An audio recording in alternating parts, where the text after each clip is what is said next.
The Richie Allen Show live in Salford with me, Richie Allen. You all right, you are. My guest this hour, I mentioned earlier on, he's been gracing my programs for many years, and he's great. He's an author, he's a former BBC journalist, and he co-presents or presents with help, maybe, a terrific radio show out of Bristol every Friday at 5 p.m. Let's welcome back to the programme my friend and your friend, the Tony Gosling, Esquire. Good evening, sir. Yeah, welcome back. Yeah, right, the one and only notorious, yeah. The notorious Tony Gosling. Now, I did mention earlier on to our listeners, we never have an agenda as such. We generally tend to just kind of go with the flow. And I know you want to talk about Rupert Murdoch, and we will do in 2 minutes' time. But I've got to ask you this, your response. Now, this might sound very local, and just like your brilliant show, not the BCFM politics show, just like you, we have listeners overseas, and they might think this is a bit local, but it isn't. Bristol announced this week, or Bristol Local Authority, that council tax will rise by 15% again next year. It's happening in Bradford. It's happening everywhere. They're raping us, Tony. What's going on? What's your response to that? Well, you said it, didn't you? I mean, this is a form of sort of slavery, really, they're doing here. At least that's the way I see it. You're getting less and less for paying more and more. It's that simple. We've now got the Greens in charge in Bristol. So that will probably be rather like Brighton, where the Greens took over for a year and then they got kicked out by the electorate. And so that's the long and short of it. You've got less and less money for local authorities to spend, and nobody really wants to carry. I mean, my own attitude to if you're going to collect the bins once a month, you may as well not bother, Richie. Thank you for mentioning that, because I covered this on the programme the other day.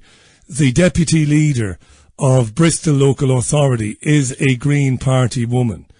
And yeah, they're saying we're going to move to a once a month collection for non-recyclables. Tony, you know I live in Salford. You know it's very working class, and I'm no snob because I am a working class lad. And people here, the majority of people are fretting and worrying every week, making sure that they put the right things into the right bins to recycle, but they are being gaslit by their local authority, telling them they're not doing it properly, even though they are.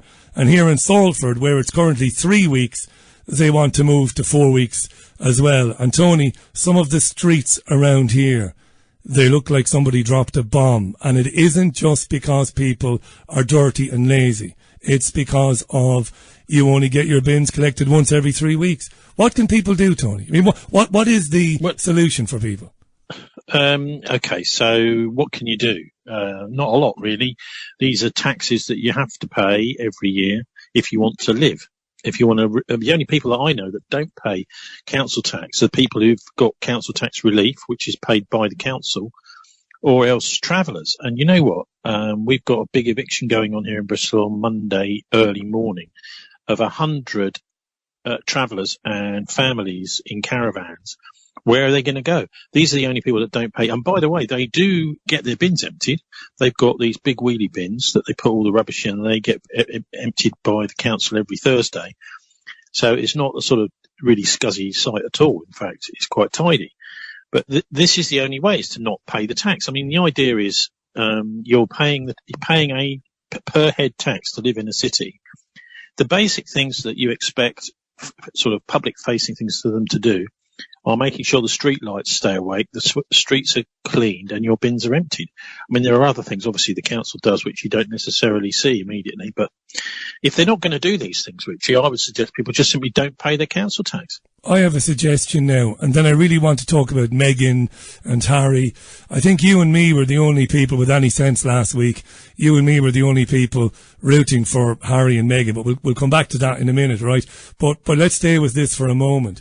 I had a bizarre idea earlier, and do you know what? I'm going to put my money where my mouth is. I'm a very private guy, Tony, and I really am very private, and I don't really mix with too many people locally. Partly because, just like yourself, I'm busy and I spend a lot of time reading and researching and what have you. But I'm going to try and find out if there is a residents' association where I live. And if not, I'm thinking strongly of setting one up and meeting at the local primary school, which is just around the corner, and asking people to consider en masse that we tell them no more monthly payments of £140. Enough of it, because, as you said, the very least we should be entitled to is that a road sweeper or road sweeping people keep the place clean and we get our bins emptied. I'm strongly thinking of it, T. Do you have a residents association where you live, you and your lovely missus? Various residents groups, Facebook groups, and this sort of thing. But not. I mean, yes, there are. I mean, a lot of them were run by the council. Then little charities were set up. Certainly, where I am here in St Paul's, there was this thing called St Paul's Unlimited because the council stopped doing these like local committees. And then, of course, what happened was the funding was pulled for that. So over probably 15 years, this has slowly withered down to nothing. The reason the Greens are in charge here is really because we had a Starmerite Labour mayor, Marvin Rees, for 8 years. Who all he seemed to be interested in doing was, sort of very, very much like Rachel Reeves, going up to the big companies and land speculators to say, please just build anything you want everywhere, all over the city. And there was very little done for local people. So that's why people voted Green, thinking they were going to get something a bit more socialistic or, more distributing wealth, looking after poor people. But of course, the opposite's happened, really. All this council are doing, Bristol City Council now, the Green Run thing, is just managing the dismantling of the remains of what local authorities used to do bit by bit. I mean, even things like educating people with special educational needs. We were at the forefront in taking those, that provision away. In fact, it turned out it was unlawful for them to do it. So there was a whole court case here where, families and the Liberal Democrats got together with some lawyers and they forced the council to educate people with special educational needs. But this is similar in a way to what's been going on in Ukraine, actually, ever since the coup there in 2014, which is where central government just stops funding local government. Now, the idea is everyone's paying their taxes into a pot and it's distributed around the country. That's kind of going, really, bit by bit, that money from the whole 2008 bailout crisis with Gordon Brown and George Osborne and Cameron in 2011. They've brought about swinging cuts in funding for local councils. So eventually you end up with just a bunch of people saying, "Oh God, what are we going to cut next? We've got to cut. Have we still got anything left we can sell off to raise a few pounds?" And to be frank, I don't think it's worth standing and being a councillor to do that job, because all you're doing is you're just doing the dirty work of the central government, which was Tory, now Labour, not much difference, of course. And, it would be better, really, if they were to, at the very least, make a massive fuss about what's going on, rather than to just be resigned to the fact, we've got no money, we're going to just close the city's government down, the provision from local government. I mean, in the background to all of this, what you've got... Tony, just before you talk about the background, hang on. Yeah? Before you talk about the background, you've just opened up another avenue. Very good what you said there. So why do those who are elected locally, why do they not make a massive big fuss? Why do they not side with the people in their housing estates and in their little boroughs and little towns? Why does the local politician not side with the people and let the cat out of the bag and tell the truth? Why not? Well, okay, good question. I think it's because there are two main sort of aspects to local government here in our city council, same as every county council, etc. You've got the permanent government, you've got the local civil servants who are, they very rarely change.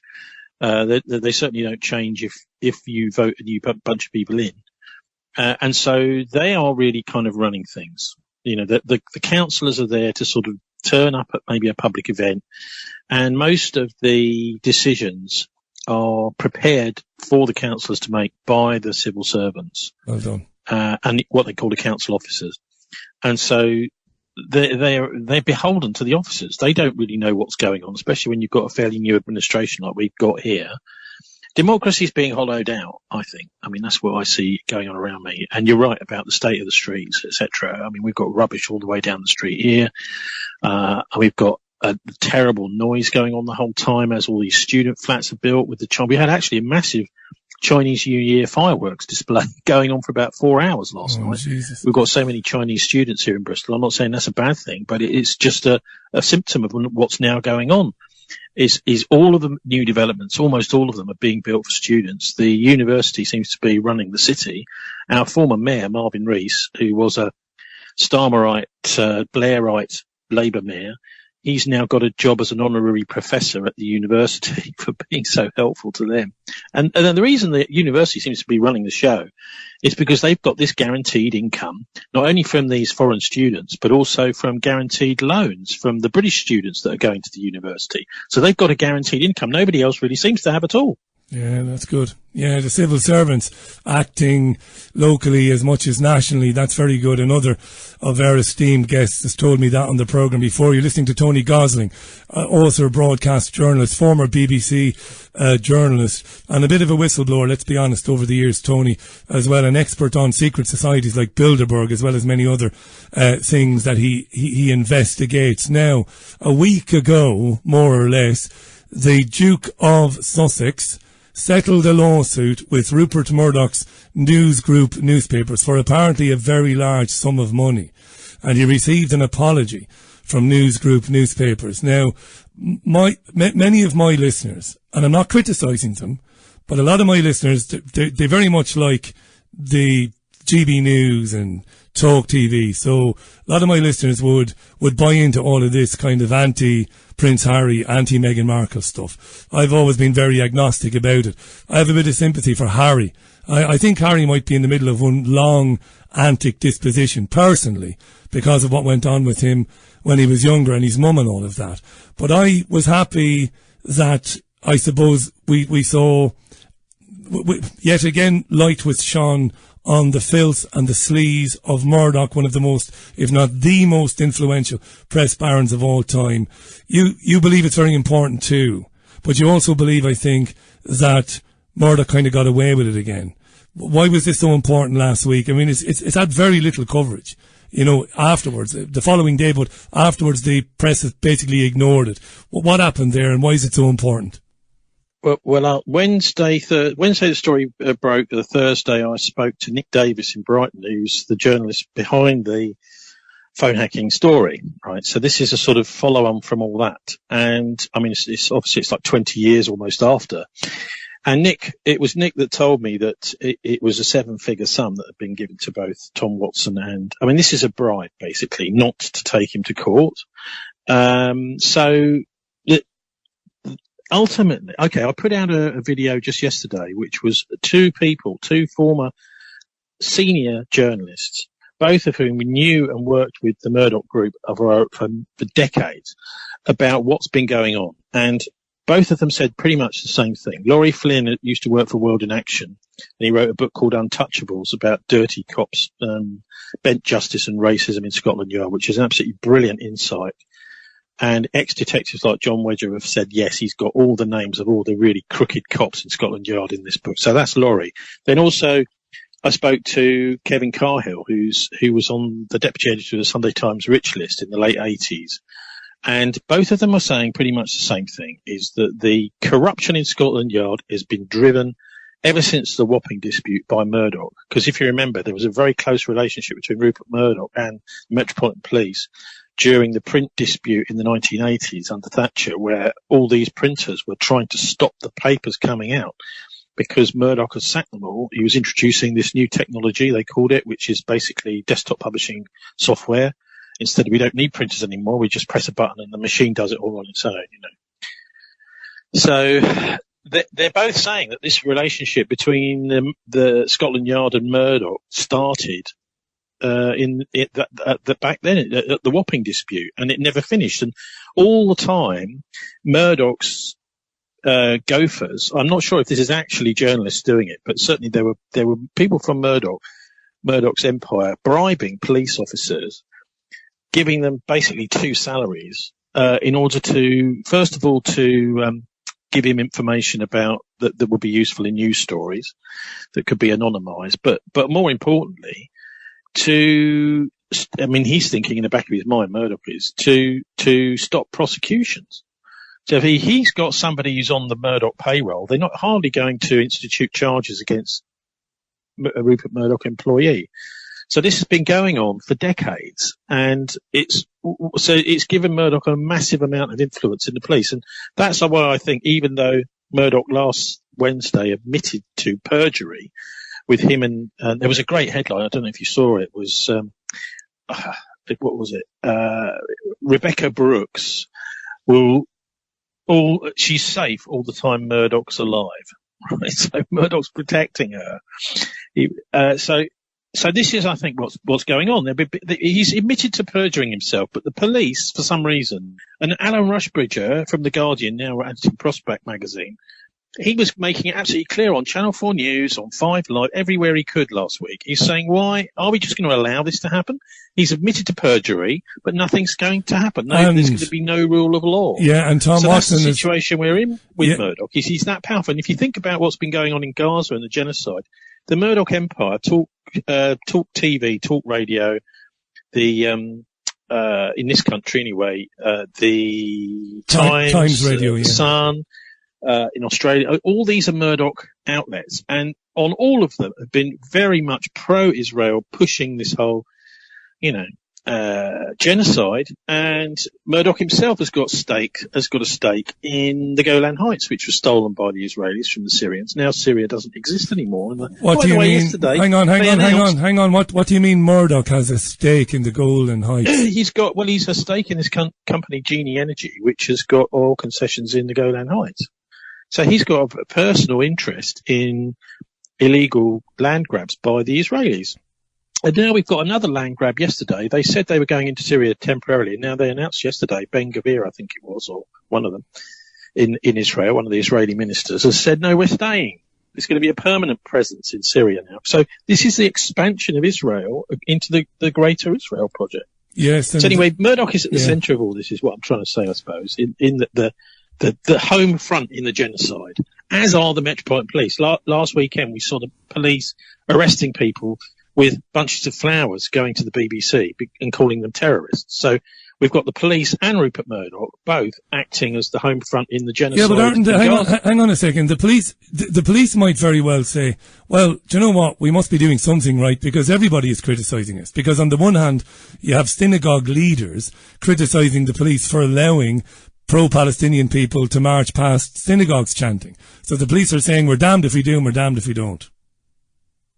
Well, they weren't marching past the synagogue. They weren't marching past the synagogue. It was 2 streets away, for a start. And secondly, this is just an excuse. The Israelis are they're failing in all sorts of ways to convince the world of the righteousness of their cause. But what they can do is use a bit of leverage within the London establishment to try to get their way with the cops in order to harass people like Jeremy Corbyn, Piers Corbyn, John McDonnell, the Stop the War people, from basically exercising their fundamental right to protest outside and of course the BBC is also in the crosshairs ever since Owen Jones did his rather nice little takedown of the BBC over Christmas, where he's explaining that several of these senior BBC people are quite clearly and obviously biased. Not just biased, but also people who are connected to the Israeli war machine, and the CIA. But that's hardly news. It's hardly news, is it? The BBC being pro-Israel, it's always been pro-Israel. No, but they should have the right to have a protest outside it against the BBC. Look, the BBC aren't as bad as Sky, or it's not Sky, sorry, Talk TV, Talk Radio, or the rest of the Murdoch Empire. But they are supposed to be publicly accountable. That's why they wanted to do a protest, and they should have been allowed to do a protest there. To really hold Rafi Berg and Deborah Turness, who's their head of news, their feet to the fire. Absolutely brilliant protest. But they weren't allowed to do it because of the Met. Tony, the Palestinians are arriving in northern Gaza, and the apartments they lived in have disappeared. They're dust now. And at the same time, the current US president is suggesting that they be taken in neighbouring countries. Now, look, my feelings about Israel are very well known. I would say that Trump has been persuaded by the Israelis to do as much as he can to get these people out of the country with an empty promise that we'll build it and then you can come back in, when in reality they'll never be allowed back in. How do you see it? Well, it's difficult with Trump. It's ever so difficult to know which direction he's going in. It's quite clear he was looking at it as a sort of, the other day he was talking about it as a sort of great real estate opportunity, wasn't he? I mean, this is a little bit worrying. Yeah. Oh, great. We bulldozed this place. Why don't we just flatten it and build some condominiums and sell them on the open market? Look, this is stolen land. And obviously a massive genocide's been going on here. I'd like to say something a bit about the Zionists, because I'm starting to think that Zionism itself isn't really the problem.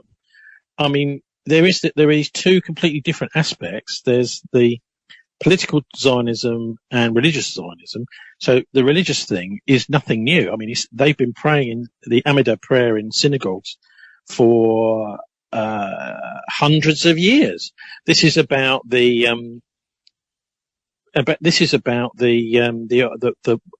requesting that God help them return to Israel. But they've been praying this prayer, the Jewish congregations, for a long, long time. And what's happened is God hasn't done this yet. And so it seems to me what's happened is over the last 100 years or so, they've decided, well, we're fed up with waiting for God. We're going to do it ourselves. And so they've set up this secular organization, political Zionism, in order to force it to happen. Now, that seems to me to be the heart of this problem, is that if you're going to do it, it's got to be something which is led by the spiritual force, not by guns and manpower and by people like Netanyahu. So that's the sort of first thing to say about what's going on over there. I'm starting to think that actually I interviewed a guy who's a rabbi in Jerusalem. He's actually born in LA, but that he's trying to do as much as he can to get peace, to force peace. And he's been involved in the demonstrations and this sort of thing over there against Netanyahu. But these people are caught between a rock and a hard place, because they believe that Jews should be in Jerusalem, but certainly not exclusively, and certainly not killing people. So those are the people I'd like to just sort of remind your listeners that they do exist.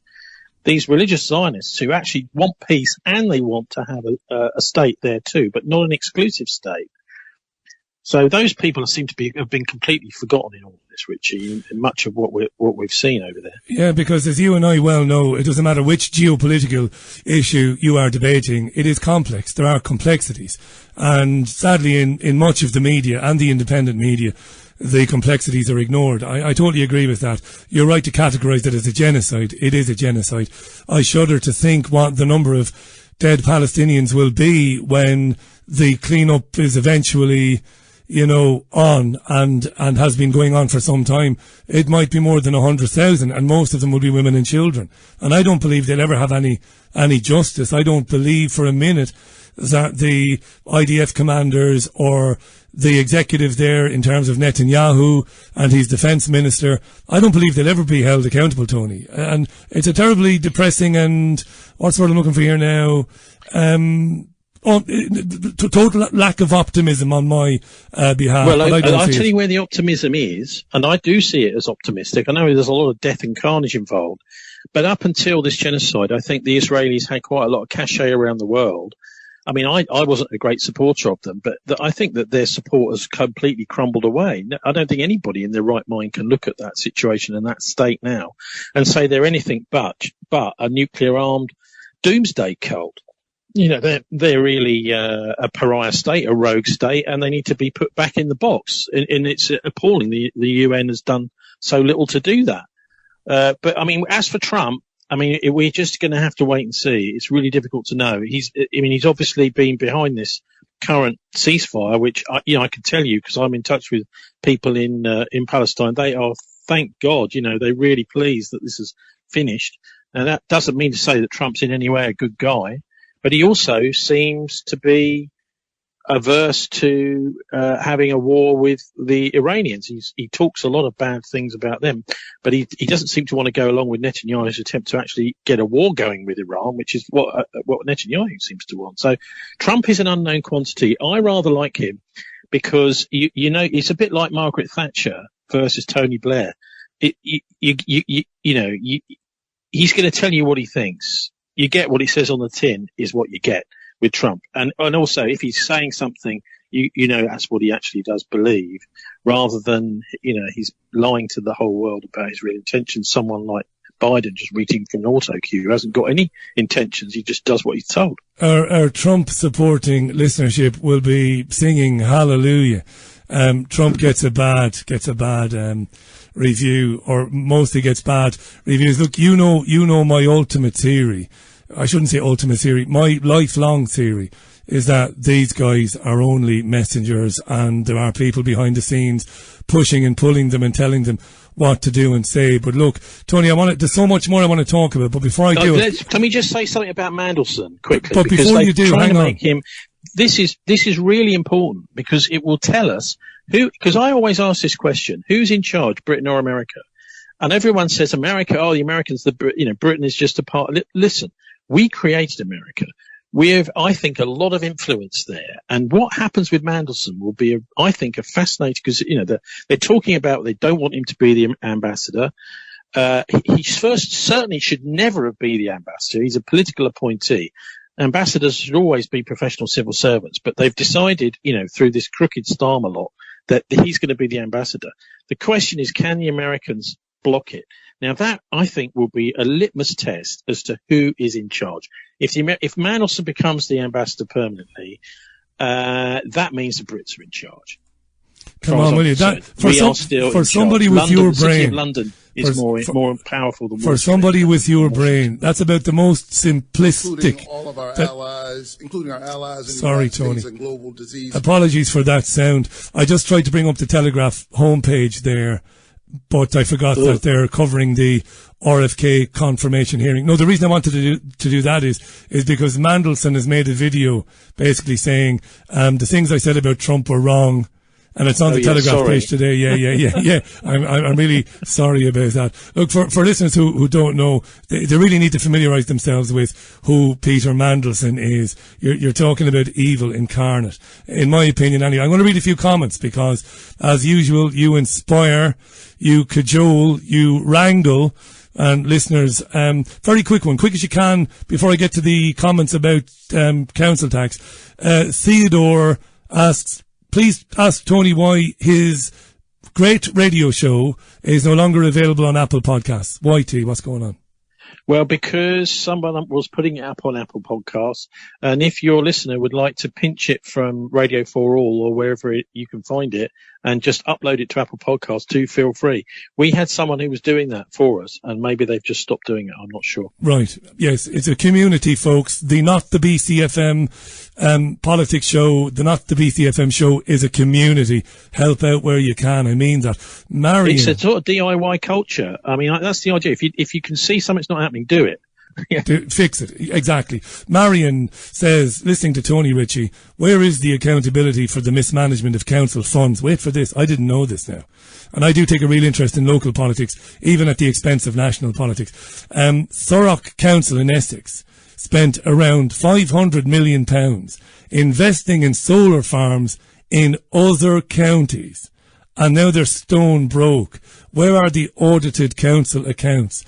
It's an in-our-faces piss take. Well, before Tony answers this, Tony, that's not just at local authorities.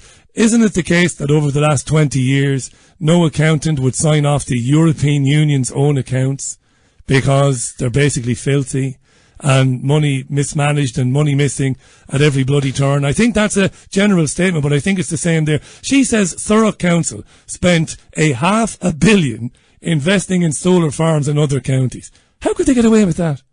Well, I mean, if they've invested that money in solar farms, something must have gone horribly wrong, because it's a very easy way to make money. Is it though? The sun doesn't shine here. The price of electricity is pegged to the nuclear price now. So the idea, of course, is that wind farms and solar are cheap, to generate. And the profits from it are great because you're being paid as if you were generating nuclear power. And so I'm amazed that if they've been investing in these solar farms, unless the wind has come along and blown them away or something, it's been some sort of disaster, that they're not able to make money at it. But of course, that is just gambling, really. They're gambling with your money and my money. And that's not what councils are there for. They're there to make sure there aren't sort of questions about whether or not they're going to be able to pay for the local schools, whether they're going to be able to empty the bins and all that sort of thing. They're not there to gamble. Fair enough. Also, central government is doing exactly the same. Look at what's been going on with Hinkley Sea, just down here on the Somerset, on the coast, the Bristol Channel. That initially started, it was going to cost 25 billion. It's now up over 50 billion. And there's a similar thing with HS2, which is double the price. That was supposed to be 50 billion, and it's now coming up to 100 billion. Well, they've scrapped it, haven't they? These sorts of projects are all just running away, way over cost. Yeah, it's filthy. I think HS2 has been scrapped. I could be wrong, but I think it has been. Here's one from Mac. Remember, councils are actually corporations. Where is my contract? I don't have a contract, he's saying. Why am I being charged? Scaramouche. There's a name for you now. Bristol Waste Collection has been involved in big fraud. A sixth person was arrested a few months back, according to the local news, Bristol Live. I'm guessing Bristol Waste Collection is a company that has been appointed by Bristol Local Authority. And he reckons there's some fraud going on there. I don't know. He says people have been arrested. It's filthy. Local politics must be filthy. It must be mafia stuff, Tony. It must be. I think it kind of is, and probably Masonic too. These are the sorts of connections. I'll get you a deal. Basically our country. I mean, certainly here in Bristol, I can tell you many of these things were set up. We had a housing organisation, a waste collection organisation, and another one which escapes me right now, which was set up by the previous council, but they were arm's length. So they set the organisation up, but it was independent. And all of them, oh, that's right, Bristol Energy, that's right. They were supposed to be providing cheap energy. The whole thing has been an absolute disaster. In fact, I think it was about £50 million, which is a lot for a local authority to lose on Bristol Energy. They just poured good money after bag with massive salaries for these mates of theirs.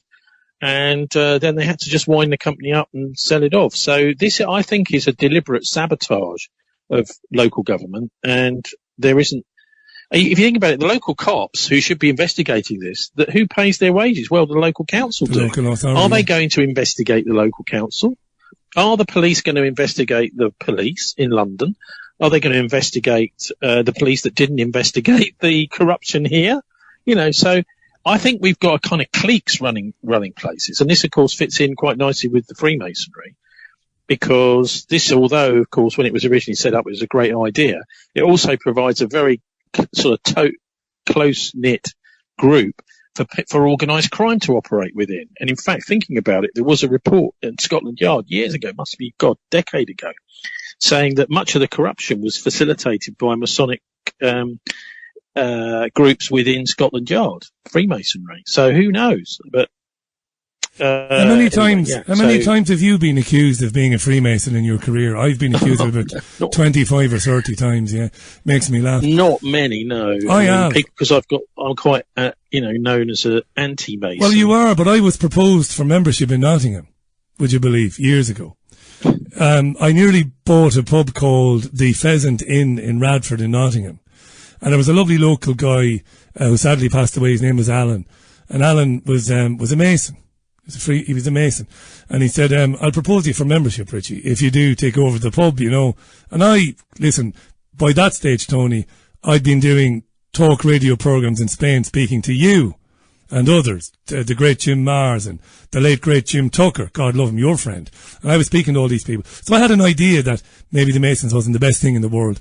But what I did discover was, speaking to Alan, is that there are levels to Masonry.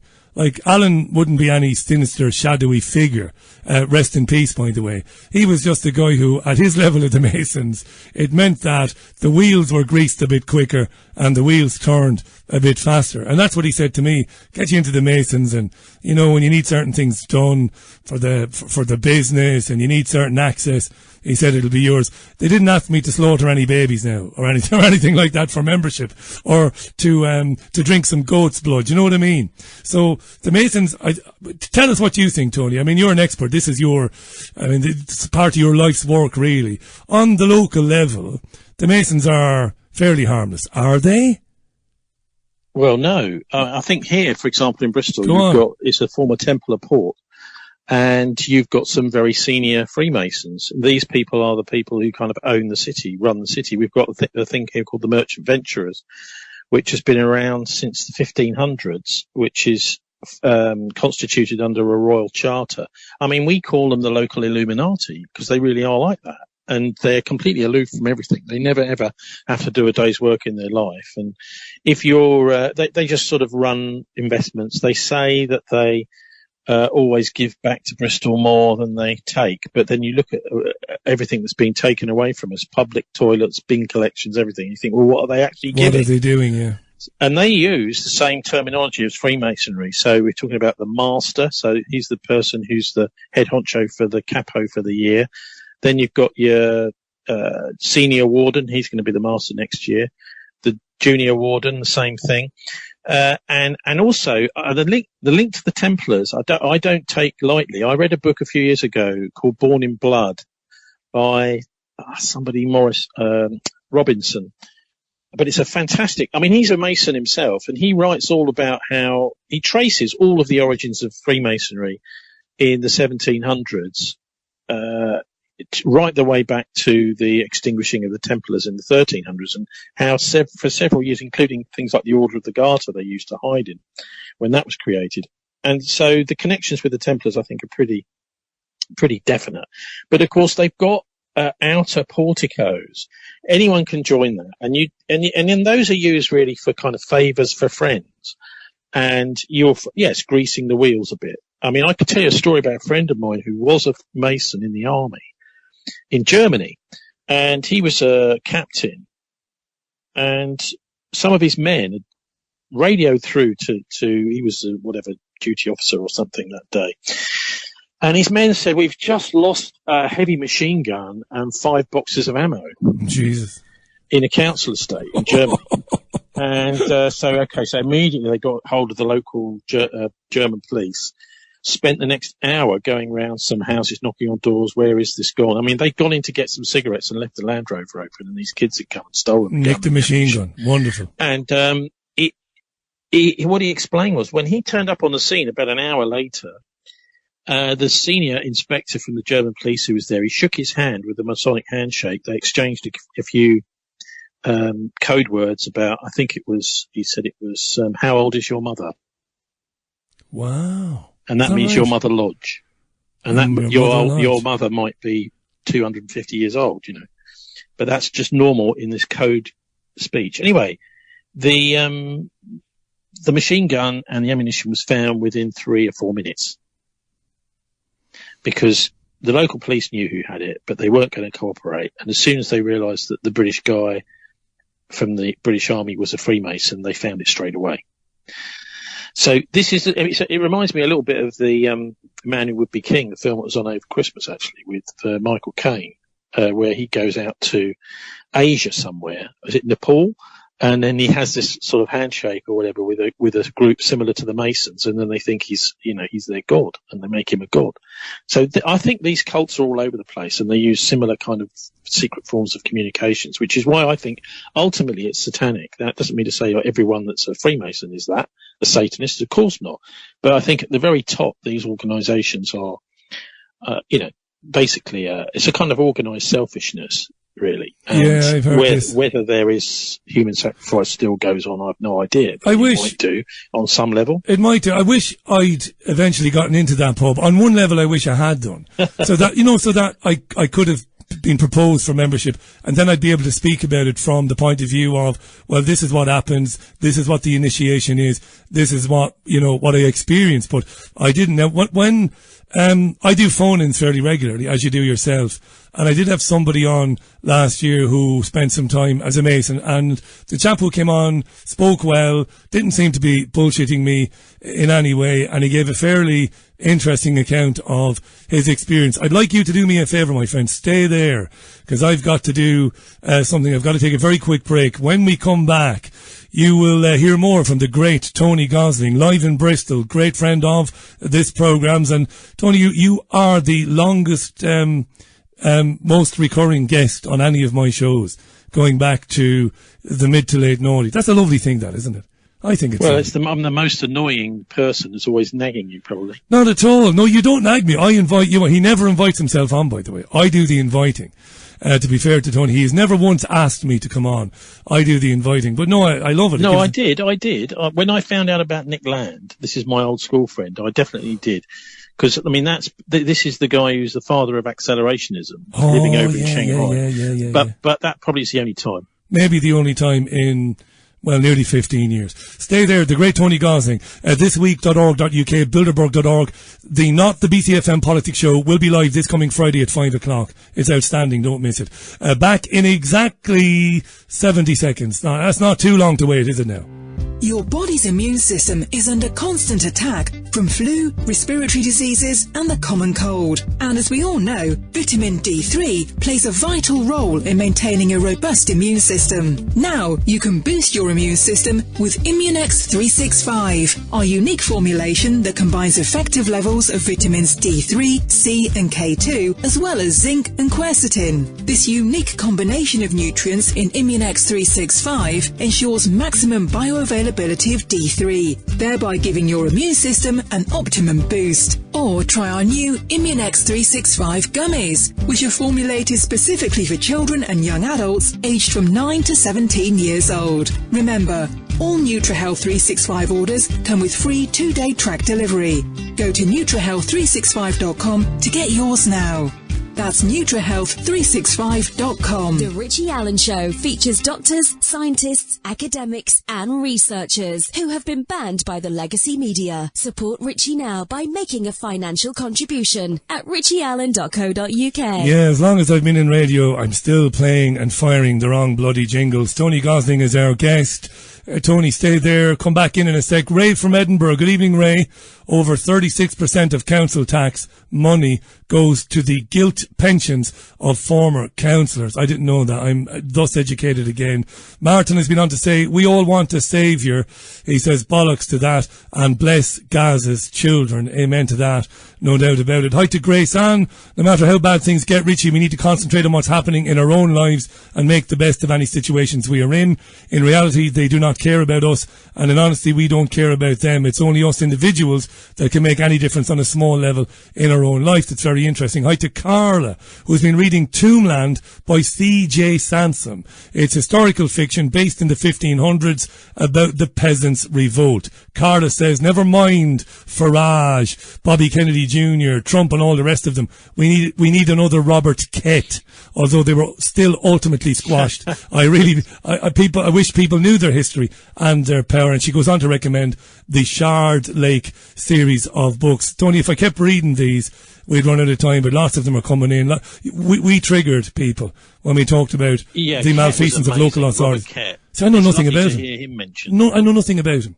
Nothing. Well, he was around in the mid 1500s, and he was a landowner. This is during the time of enclosures where our ancestors were being booted off the land and forced to go and kind of work in towns. And I mean, we'd had security of tenure in the old feudal system for centuries, and so they decided they're going to build an empire. So we're going to need to kick all these people off to make them, sort of indentured workers. We can get more out of them like that. And they also wanted to turn all the land over to sheep.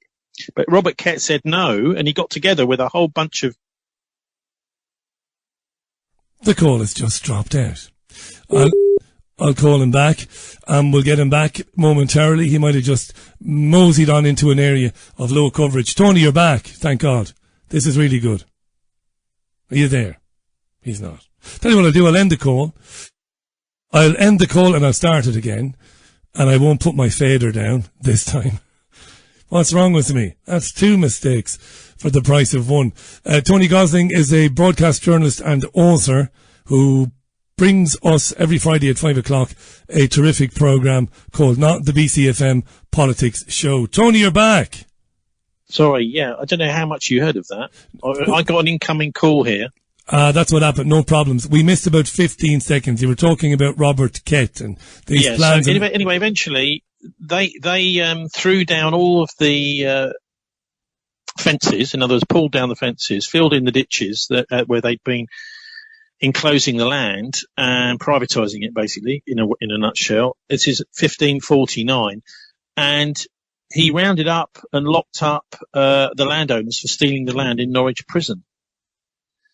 And so you had all of the sort of people who've been doing all this privatisation in prison. And eventually the king sent one army, they beat them off, and then he sent another army, and Kett was, hanged from the walls of Norwich by chains and died. But I mean, this was the Peasants' Revolt. Interestingly, this book, Born in Blood, was a kind of false flag operation by the Knights Templar. I don't know if I believe it, but one thing that's for sure is the Templars got a lot of their confiscated property back during the Peasants' Revolt. Was that against Richard the Second? You're talking 14th century now, aren't you? The Peasants' Revolt, right? Yes, 13 something or other. Yeah.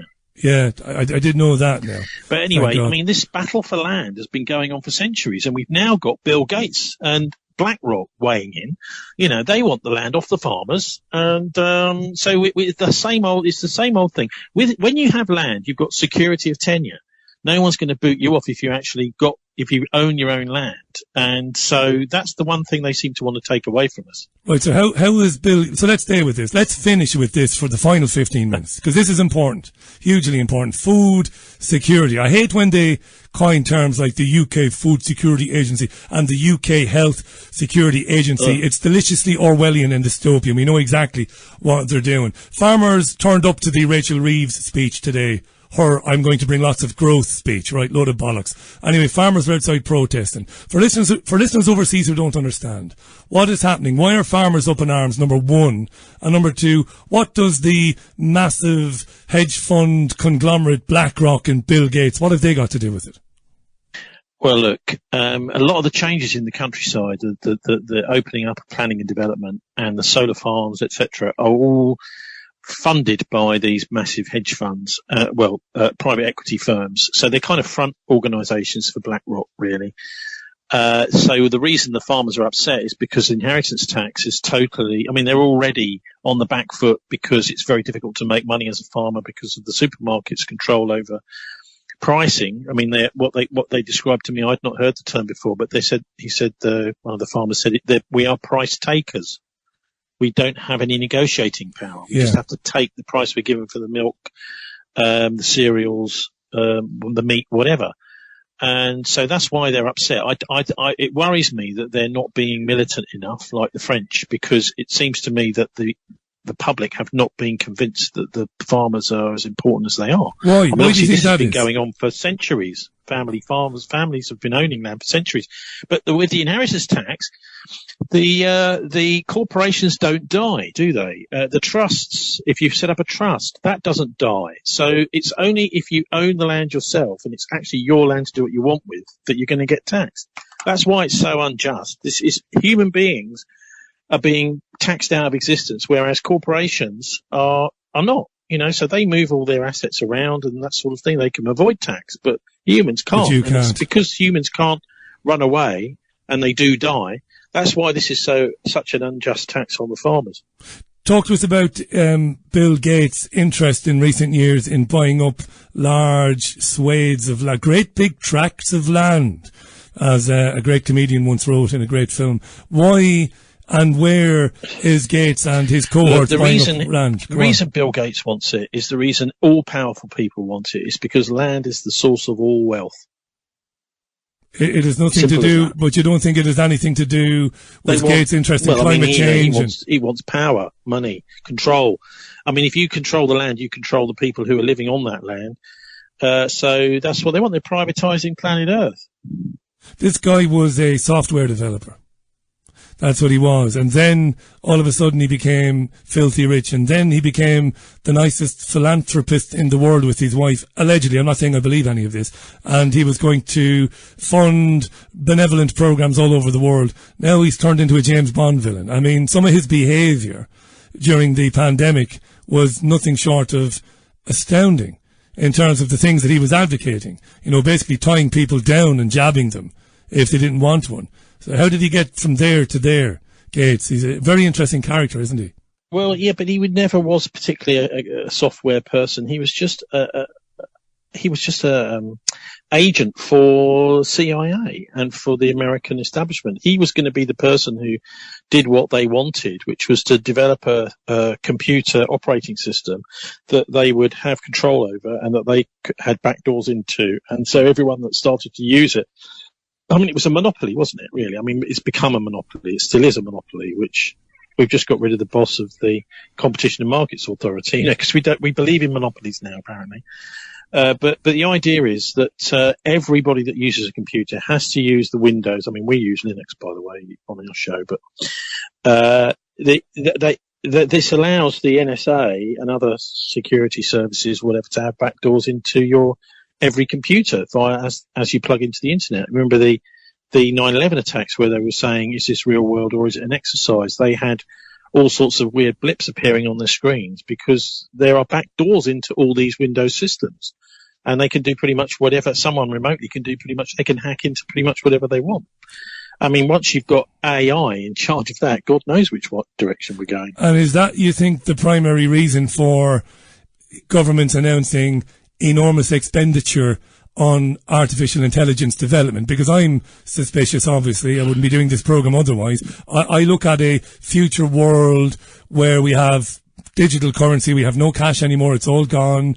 We have maybe universal basic income because there aren't too many jobs for people. And I see artificial intelligence managing that and managing people and people's behavior, even down to the very small things, like everything you do. Like any doctor you want to see, it'll be an artificial intelligence chatbot. If you want to have a conversation with a counsellor because you're feeling particularly low that day, it'll be an artificial intelligence chatbot. So when they say $500 million for AI, and they say it here in the UK, I don't see it's going to benefit humanity. And it's going to improve our quality of lives. I think it'll be more what's the word I'm looking for here, Tony? It'll be a surveillance thing more than anything, will it? Well, look, yeah, I mean, I interviewed David Livingston about this last week, and he said this has been their dream ever since the year dot. They being the Satanists, they being occultists, that they've been talking about this idea of creating life. And once they can create life, they believe that they are gods. They have become gods. So this is a sort of diseased dream. And I don't know if you've been listening to some of the AI recently. I honestly think we had Dominic Cummings saying something similar just before Christmas, you know, Boris's chief advisor, that this is already running things. The singularity. I mean, you listened to Rachel Reeves' speech earlier today. It could easily have been written by AI. We wouldn't necessarily know about it. Maybe policies being developed. But at the end of the day, that's, I think, what they're trying to do is they're trying to simulate. They've got a simulation of life, and they're trying to convince us that it's as good or better. And I say they, what I'm talking about is those who have invested in it and are investing in it. People are putting loads of money into this. It's almost like some kind of weird sci-fi dream that's a self-fulfilling prophecy because all the people with money think, oh, this is inevitable and it's bound to happen. It's going to be great. Well, what we've just seen over the last couple of days is the Chinese cloning something, saying, oh, this is our own thing, and billions, hundreds of billions being wiped off the value of AI businesses. So again, it's but hang on, I smell a real rat. Anytime. Tony, I smell a rat there. I smell a rat. So I've been reading quotes from Donald Trump about this, about the Chinese. It's called DeepSeek, I think, the Chinese chatbot. So DeepSeek, and now they're bitching about it, but they're speaking out of both sides of their mouths because this was open source stuff. They released ChatGPT and they said to everybody in the world, use it, and if you want to add to it and if you want to develop it yourself, go ahead. So I don't see what they're complaining about. Do you know what I mean? What are they whinging about? It's open source stuff, and the Chinese just did what anybody else would do, and said, all right, we'll piggyback on that. Well, I know. Of course, I'm totally behind what the Chinese... Of course, the Chinese have been doing this as well. Yeah. These people are basically just believing their own propaganda about how great they are and how great their investments are. But I think we need to be really careful about what is AI and what isn't. AI is quite capable now of doing interviews a bit like the one we're having now, having people discussing. Sounds incredibly realistic. And so quite a lot of the content, news content, etc., that's coming out, I think we need to be told, is this really absolutely AI or not? And if we aren't being told, we need to develop a sense of figuring it out. The one thing, by the way, that it can't do, David explained, is irony, or if you're lying, it thinks you're just telling the truth. It doesn't understand lies, and it also doesn't seem to understand irony or humor. So there are all sorts of aspects to being human that the AI just simply hasn't got its head. Maybe this will be another generation. I have a question for you.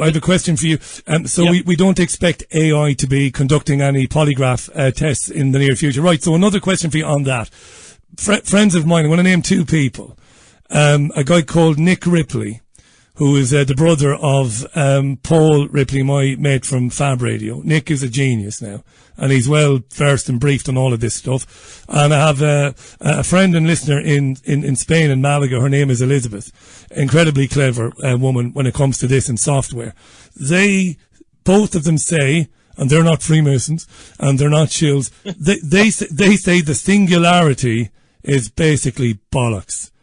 They're not, whatever they might think, these Satanists, they're never going to create actual life. A fully self-conscious computer program that is aware of itself and, and is a living thing with feelings and ideas and desires. It's never going to happen. It'll become brilliant at mimicking us. And that's about it. That's what they say. But what does your friend Livingston say about the singularity? Well, I think all of these people are correct. This is a delusion that this AI is going to... I mean, you have to remember in the background to all this, Richie, we've got AI involved in doing targeting in Ukraine, in North Africa, targeting drones. So what it seems to be able to do, you can plug it into, say, a war game, and it thinks it's a war game, and it can try and win like a computer playing chess. But when it actually comes to having any kind of ethical dimension to what it does, this is a bit like the sort of Asimov science fiction, Kubrick thing, is it doesn't really seem to understand ethics at all. So it will try and win the game. You have to just tell it how to play the game and it will try and win it. But it will be extracting the soul from all of the decisions that it's trying to make. So that, I think, is going to be the signature of AI. If you want a world with no soul, then let's just hand it all over to the AI to do what it wants with. And remember, of course, look, it has to be trained, this AI. It can't just do it without knowing. So it will be being fed loads of articles. It will be being fed loads of interviews like this interview we are having now in order to learn how to speak, learn how to think, if you can call it that, or pretend to think. And through masses and masses of stuff which is being fed into the AI. OpenAI researcher whistleblower was found dead just before Christmas in San Francisco. Sukhir. And on that bombshell, he dropped out again. Somebody's trying to ring him. It's funny that he'll have to change the notifications on his phone. And this is proof that this is a live radio show. If it wasn't, be jeepers, we would be editing that out, wouldn't we? Are you going to edit it out for the podcast? Shit, no, I'm not. I have too much to be doing. Tony Gosling is our guest. He's getting rid of that phone call now, and I'll give him a quick ring back when I can.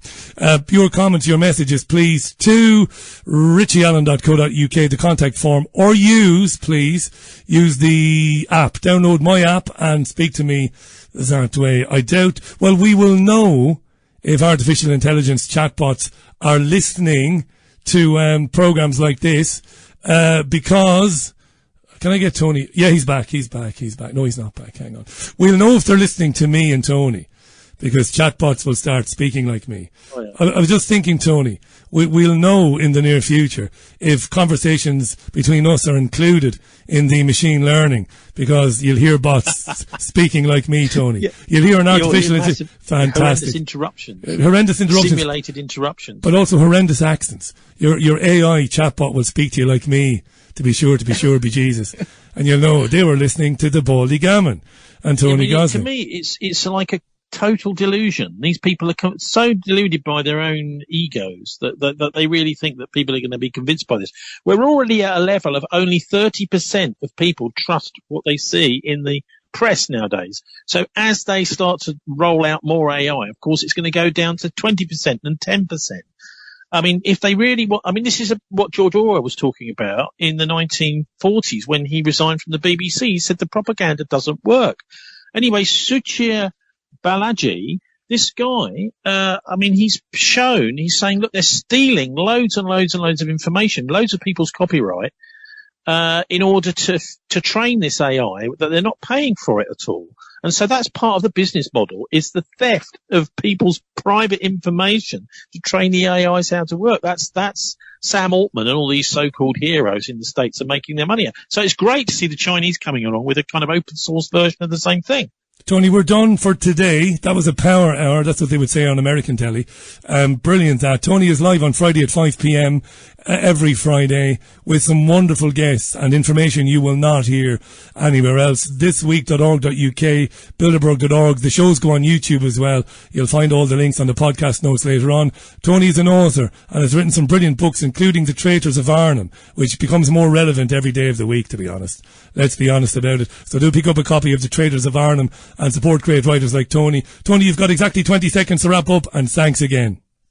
All I want to say is, I'd say to the listeners, have a look at Notebook LM, because when I spoke to David, what had happened is somebody had fed his book into Notebook LM, and it had done a 15-minute précis of his book, and I interviewed him to ask him what he thought of the interview, what he thought of this AI version of his book, and so that's a good place to look. Obviously, the show has been pre-recorded the last couple of weeks, but I only do it like an hour before the show, because Dave is on holiday, but we'll be back first Friday in February as a live program once more. And we just try and keep our heads around everything. The good news is about AI is the House of Lords has voted to at least take the side of the people. I mean, isn't it funny? Because Starmer wants to abolish the House of Lords. The House of Commons is all for AI. The House of Lords has said no, no, no. So, but anyway, Starmer's saying this is undemocratic. The House of Lords has got to go. There's your irony. Actually, the House of Lords seems to be more in tune with the public than